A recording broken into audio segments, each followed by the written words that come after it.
नमस्कार दोस्तों, आइए जानते हैं आज मध्य प्रदेश की बड़ी खबरें। आज की पहली खबर है कि प्राइवेट स्कूल अलग से नहीं वसूल सकेंगे बस का किराया। मध्य प्रदेश सरकार ने प्राइवेट स्कूलों के बनाए गए फीस एक्ट में बदलाव का विधेयक मंगलवार को विधानसभा में पेश कर दिया। इसके मुताबिक 25,000 रुपए सालाना फीस लेने वाले स्कूल अब इस कानून के दायरे में नहीं आएंगे, यानी ऐसे स्कूल जिनकी सालाना फीस 25,000 रुपए या उससे कम है, उन्हें फीस बढ़ाने के लिए जिला समिति की अनुमति नहीं लेना होगी। वहीं नए कानून में स्कूल बस या मिनी बस के किराए को स्कूल फीस में शामिल किया गया है। बता दें कि मप्र में 35,000 से अधिक प्राइवेट स्कूल हैं। नया कानून लागू होगा तो 16,000 स्कूल एक्ट के दायरे से बाहर हो जाएंगे। विधानसभा से पारित होने के बाद विधेयक को राज्यपाल की मंजूरी के लिए भेजा जाएगा।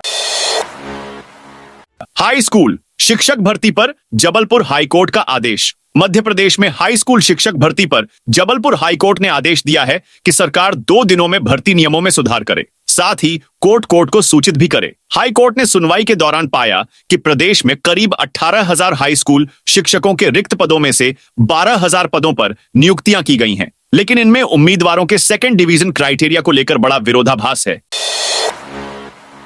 दीवार पर लिखने या पोस्टर चिपकाने पर लगेगा जुर्माना। मध्य प्रदेश में विधानसभा का शीतकालीन सत्र चल रहा है। सरकार ने इसी सत्र में लोक न्यास विधेयक को पेश किया है। इस विधेयक में प्रावधान है कि शहरी क्षेत्रों में अब दीवारों पर बिना अनुमति पोस्टर चिपकाने या लेखन करने पर 5,000 रुपए तक का जुर्माना लगाया जाएगा। इस प्रावधान में अधिकारियों को सीधे जुर्माना लगाने का अधिकार दिया गया है। इसके साथ यह भी सिद्ध किया गया है कि ऐसे मामले अदालत में नहीं जाएंगे। सरकार के अनुसार यह विधेयक जन विश्वास बढ़ाने और प्रशासनिक कार्यों को सरल बनाने के लिए एक महत्वपूर्ण कदम माना जा रहा है।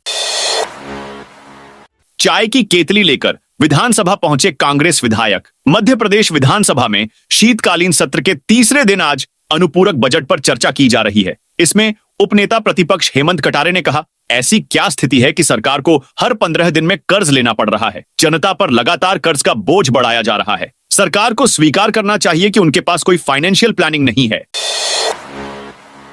इंदौर मेट्रो के लिए जमीनों के अधिग्रहण की प्रक्रिया शुरू। इंदौर मेट्रो का अगले साल 5.5 किलोमीटर के प्रायोरिटी कॉरिडोर पर पैसेंजर रन शुरू किया जाना है। इस पैसेंजर रन के लिए मेट्रो अधिकारियों ने तय समय सीमा में बचे कार्यों को पूरा करने के लिए रोजाना ही रिपोर्ट देने के निर्देश दिए हैं, जिसके बाद इस कॉरिडोर पर हो रहे निर्माण कार्य के लिए रोजाना समीक्षा हो रही है। दूसरी तरफ मेट्रो प्रोजेक्ट के लिए निजी और सरकारी जमीनों के अधिग्रहण की प्रक्रिया भी शुरू की गई है, ताकि पार्किंग सहित अन्य सुविधाएं विकसित की जा सके।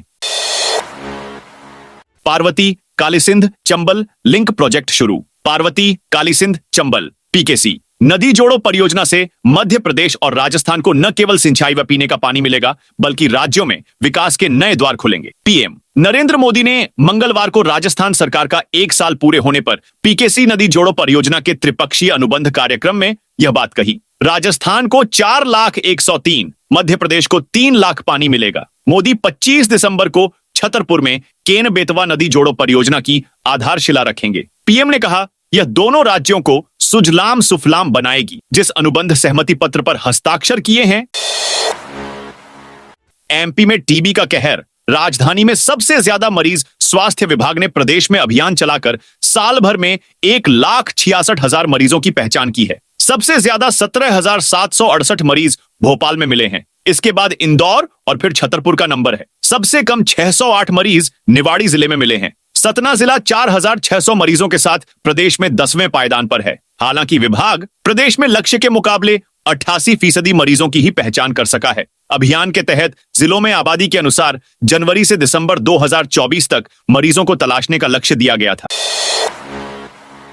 एमपी को मिल सकती एक और। वंदे भारत यात्रियों को सफर में किसी परेशानी का सामना न करना पड़े, इसके लिए रोज नए कदम उठाए जा रहे हैं। ग्वालियर से उज्जैन वाया इंदौर के बीच वंदे भारत ट्रेन संचालित करने की मांग सांसद भारत सिंह कुशवाहा ने केंद्रीय रेल मंत्री अश्विनी वैष्णव से की है। इस सिलसिले में सांसद ने रेल मंत्री से मंगलवार को मुलाकात की। इधर सांसद के अनुरोध पर रेल मंत्री ने वंदे भारत ट्रेन संचालित करने के लिए ट्रैफिक का सर्वे कराने का आश्वासन दिया है। रेल मंत्री ने झांसी जंक्शन से करैरा, शिवपुरी, पोहरी और सवाई माधोपुर तक नई रेल लाइन पर सहमति भी दी। मक्का के दामों में तेजी। सोमवार को मक्का के न्यूनतम दाम 1,950 रुपए प्रति क्विंटल रहे। यह दाम मंगलवार को 2,115 रुपए प्रति क्विंटल हो गए। हालांकि न्यूनतम दाम अगले दिन बुधवार को लुढ़क कर 2,040 रुपए प्रति क्विंटल में आ गए। गुरुवार को एक बार फिर न्यूनतम लगभग 150 रुपए प्रति क्विंटल में आ गए। क्विंटल उछाल लेकर 2,176 रुपए प्रति क्विंटल तक पहुंच गए। शुक्रवार को मंडी में नीलामी बंद होने तक न्यूनतम दाम 2,125 रुपए के स्तर पर आ गए थे, जो कि इस सोमवार को 2,150 रुपए प्रति क्विंटल तक हो गए।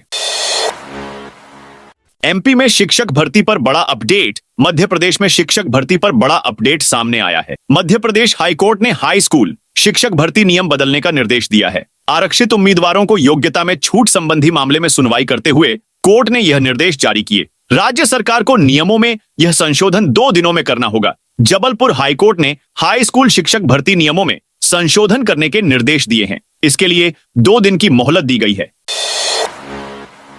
विधायक आरिफ मसूद रद्द हो सकती है। सदस्यता मध्य प्रदेश के एक विधायक की सदस्यता रद्द होने का खतरा बढ़ गया है। भोपाल के विधायक आरिफ मसूद द्वारा नामांकन में जानकारियां छिपाने के केस में जबलपुर हाईकोर्ट सख्त हो गया है। बीजेपी प्रत्याशी ध्रुव नारायण सिंह ने विधायक मसूद पर 50 लाख के लोन की जानकारी नहीं देने का आरोप लगाया था, जिसे हाईकोर्ट ने भी सत्य माना है। ध्रुव नारायण सिंह ने इस आधार पर मसूद के निर्वाचन को चुनौती दी है। कोर्ट ने विधायक आरिफ मसूद की सभी आपत्तियां भी खारिज कर दी हैं। याचिकाकर्ता के वकील का कहना है कि अब विधायक आरिफ मसूद की सदस्यता खतरे में है। त्रिशूल कंस्ट्रक्शन के आधा दर्जन ठिकानों पर आयकर का छापा। आयकर विभाग ने बुधवार सुबह भोपाल में त्रिशूल कंस्ट्रक्शन कंपनी के मालिक राजेश शर्मा और उनके आधा दर्जन सहयोगियों के ठिकानों पर छापामार कार्रवाई की है। खनन और कंस्ट्रक्शन कारोबार से जुड़े राजेश शर्मा पूर्व मुख्य सचिव के करीबी माने जाते हैं। इसके साथ ही पूर्व मंत्री से भी उनकी नजदीकी बताई जा रही है। आयकर विभाग के अफसरों ने टीम के साथ भोपाल के आधा दर्जन से अधिक इलाकों में छापेमारी की है। नीलबढ़, रातीबढ़, सूरजनगर, मेंडोरा के अलावा भोपाल के कस्तूरबा नगर स्थित राजेश शर्मा के आवास पर सीआरपीएफ टीम के साथ आयकर विभाग की टीमें जांच कर रही हैं। हमीदिया से 400 कर्मचारियों को निकालने की तैयारी। हमीदिया अस्पताल के मैनेजमेंट ने 400 कर्मचारियों को निकालने की तैयारी कर ली है। ये कौन से कर्मचारी होंगे अभी तय नहीं है। इसे लेकर मैनेजमेंट ने निजी कंपनी को लेटर जारी किया है। बताया जा रहा है कि ये वे कर्मचारी हो सकते हैं जिनकी ज्वाइनिंग कोविड के दौरान हुई थी। जीएमसी गांधी मेडिकल कॉलेज का कहना है कि शासन से सेक्शन पदों के मुकाबले हमीदिया में 400 कर्मचारी अधिक काम कर रहे हैं। वर्तमान में शासन की ओर से जितने पद सेक्शन हैं, उस आधार पर निर्णय लिया जाएगा। एमपी में कड़ाके की ठंड से 4 से 5 दिन राहत। मध्य प्रदेश में कड़ाके की ठंड से लोगों को अगले 4 से 5 दिन तक थोड़ी राहत मिल सकती है। मौसम विभाग ने बुधवार से दिन और रात के टेम्परेचर में बढ़ोतरी होने का अनुमान जताया है। हालांकि कुछ जिलों में कोहरे का असर रह सकता है। बुधवार सुबह ग्वालियर चंबल में कोहरा छाया रहा। मौसम वैज्ञानिक वीएस यादव ने बताया, शीतलहर और कोल्ड डे यानी ठंडे दिन की कंडीशन खत्म हो गई है। 4 से 5 दिन तक टेम्परेचर में बढ़ोतरी रहेगी, जिससे ठंड का असर कम रहेगा। उत्तर भारत में एक्टिव वेस्टर्न डिस्टर्बेंस पश्चिमी विक्षोभ के गुजरने के बाद बर्फबारी होगी, जिससे उत्तरी हवाएं फिर से चलने लगेंगी। इसके बाद प्रदेश में कड़ाके की ठंड का दौर फिर से आएगा।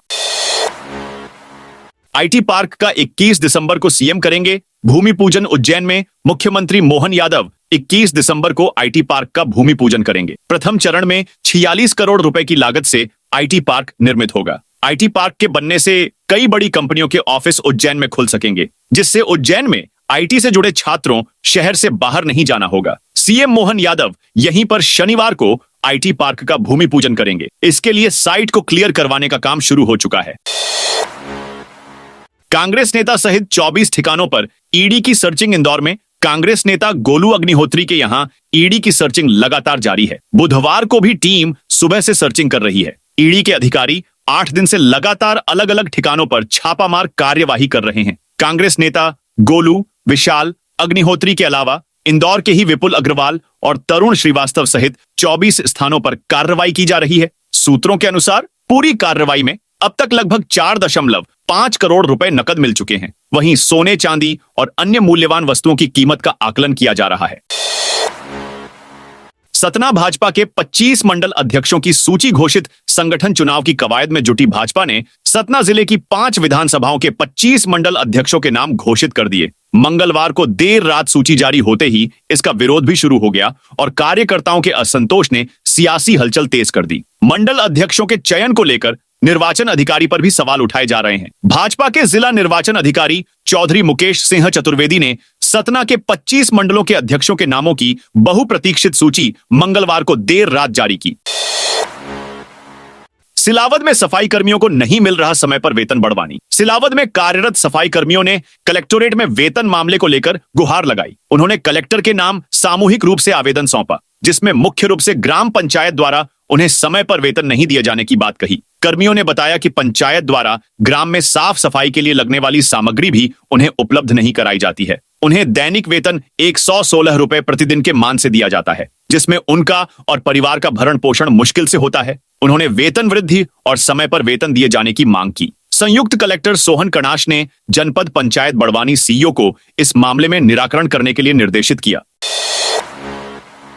इंदौर के लाला राम नगर में अवैध हॉस्टल जमींदोज। इंदौर नगर निगम ने लाला राम नगर में 3000 वर्ग फीट पर बने अवैध हॉस्टल को जमींदोज कर दिया। कार्रवाई बुधवार सुबह की गई। यह हॉस्टल रहवासी इलाके में बना था और यहां व्यावसायिक गतिविधियां की जा रही थीं। नोटिस देने के बाद नगर निगम की टीम जोन क्रमांक 11 स्थित लाला राम नगर पहुंची। कार्रवाई के दौरान भवन अधिकारी गीतेश तिवारी, भवन निरीक्षक जीशान चिश्ती, रिमूवल विभाग के विनय तिवारी एवं बड़ी संख्या में पुलिस दल एवं रिमूवल दल मौजूद था।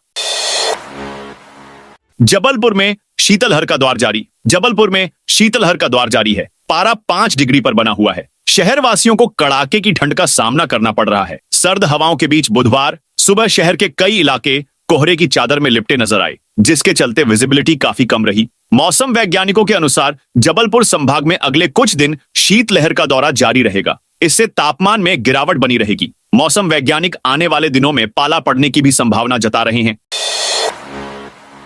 मुरैना में अमानक बीज पर कृषि विभाग की कार्रवाई। मुरैना जिले में अमानक बीज पाए जाने पर प्रशासन ने सख्त कार्रवाई की है। कृषि विभाग द्वारा की गई जांच में 10 फर्मों के बीज अमानक पाए गए। प्रयोगशाला परीक्षण के बाद इन फर्मों के बीजों की विक्रय और स्थानांतरण प्रक्रिया पर तत्काल प्रभाव से रोक लगा दी गई है। बता दें कि मुरैना जिले में किसानों को गुणवत्तापूर्ण बीज उपलब्ध कराने के उद्देश्य से प्रशासन ने बीज विक्रेताओं की दुकानों का सघन निरीक्षण किया।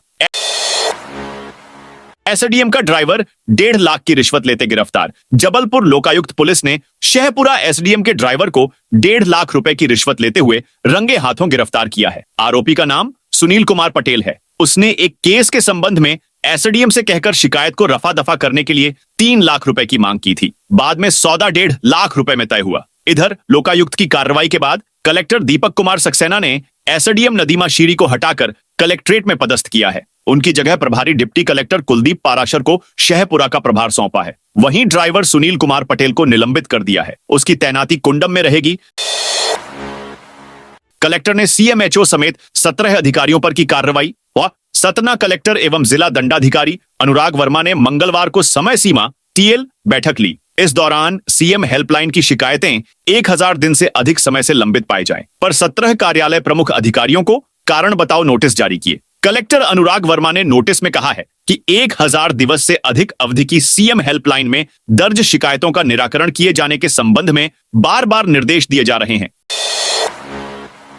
आईटीआई में रोजगार मेला 20 दिसंबर को मऊगंज औद्योगिक प्रशिक्षण संस्थान में 20 दिसंबर को सुबह 11 बजे से दोपहर 2 बजे तक रोजगार मेला लगाया जाएगा। रोजगार मेला मध्य प्रदेश युवा संगम योजना के तहत आयोजित किया जा रहा है, जिसमें जिले के बेरोजगार युवक युवतियों को रोजगार के अवसर उपलब्ध कराए जाएंगे।